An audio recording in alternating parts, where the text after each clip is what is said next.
Hello, and welcome to Counting on You, an instructional and mildly amusing video presentation designed to teach you the proper accounting procedures for the church's regular contribution. As this is essentially a very important and serious business, this presentation will attempt to instruct while offering the bare minimum in terms of entertainment. Obviously, we can't have you drooling with laughter while we're trying to teach you something important. So the funny business will have to play second banana to the accounting business. Understood? Very well then. Carry on.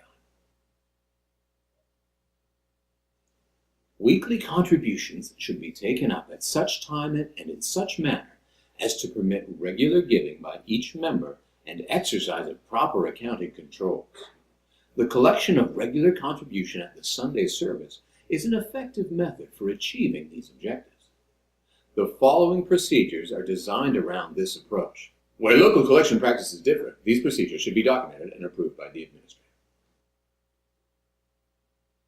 The individual contributions are collected by the ushers during Sunday service. All those involved in handling contributions must complete the deposit summary log.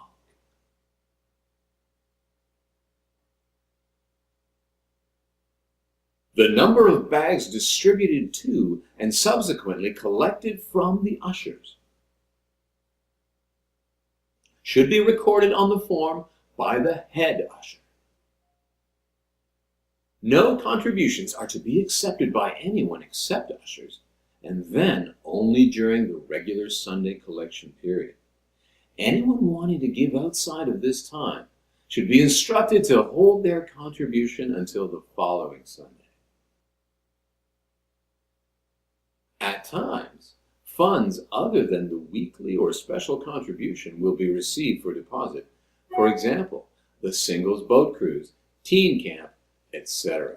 These funds should be received in an envelope or a night deposit bag, marked with the dollar amount and the name of the event, and must be signed by 2 people.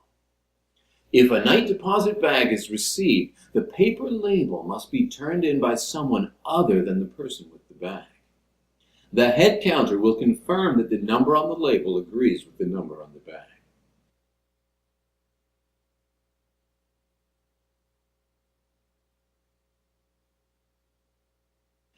Each event will be entered on the quick entry screen with an 8000 series envelope number. The head usher,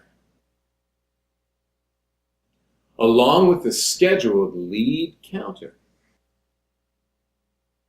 should put the bags together with the deposit summary log in a briefcase, which is then locked and the combination changed to a unique number known only to the counter, who does not carry the briefcase.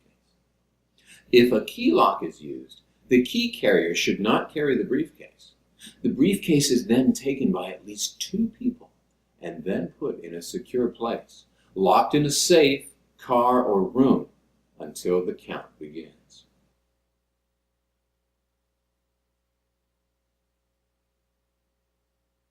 At all times after the collection has occurred, the person or persons who have custody of the briefcase should not have access to the combination or key until all the counters are present and ready to begin the count. Sorry, I just realized we've gone a fair stretch without any entertainment.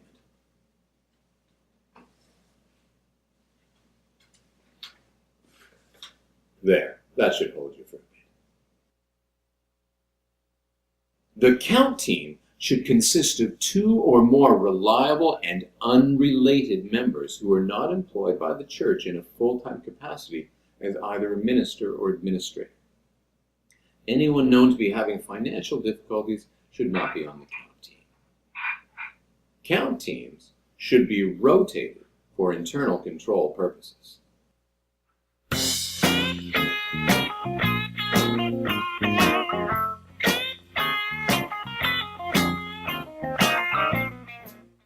Please note, the persons responsible for counting the contribution should not have any of the following responsibilities: check writing authority, accounting for contribution, or reconciling the bank statement. Once the briefcase is opened, at least 2 people should be in custody of the contents until it has been fully counted, verified, and deposited in the bank, or placed in a sealed bank bag ready for deposit. No envelopes should be opened until at least 2 members of the count team are present.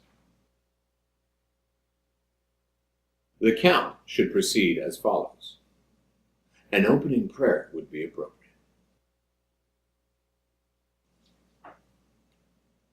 Then, counter 1 opens the individual contribution envelope and records the contents on the front of the envelope. If the contribution consists of cash, the breakdown should be recorded on the front of the envelope. For example, you would write 2 times 5 to indicate that the envelope contains 2 $5 bills, or 4 times 10 if it contains 4 $10 bills. Get it?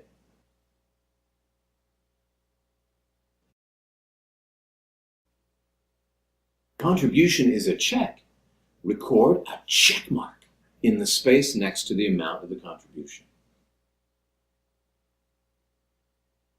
If the contribution is not in the usual envelope, then the member's name, envelope number, and amount should be recorded on a blank envelope, 3x5 card, or list.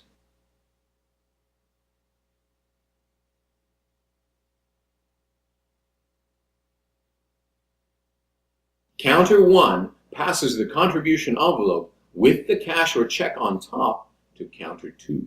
What do we got today? Let's see. Got some money here. Excellent. You gotta hurry because I want to go to a movie tonight. Oh, do you really? Yeah. Good. You're always going out. Yeah. Oh my It's goodness. fun. Where are you going now? Well, we're gonna go see Harry Potter this weekend coming up. Counter 2 verifies that the contribution amount recorded and the amount of cash or amount indicated by check is the same. Counter 2 then separates the contribution envelopes, the checks, and cash. The contribution envelopes are passed to counter 3, who inputs the envelope number and amount in the data entry system.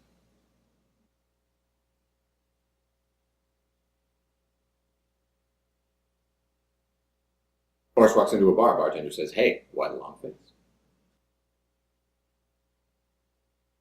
For contributions received as free will, or if a contribution is received that is not for a current envelope number, or does not have a name and/or address on it, no information should be inserted in the comment section. Do not record free will, or visitor, or unknown. The only information that should be recorded in the comment box is the name and address of the contributor, or an old envelope number. Checks should be stacked face up, with the signature at the bottom. All checks should be checked for date, body, and figures, then stamped immediately with the "For Deposit Only" stamp. The checks must be totaled by one person and called back by someone else. The adding machine tape should be wrapped around the checks that are to be deposited.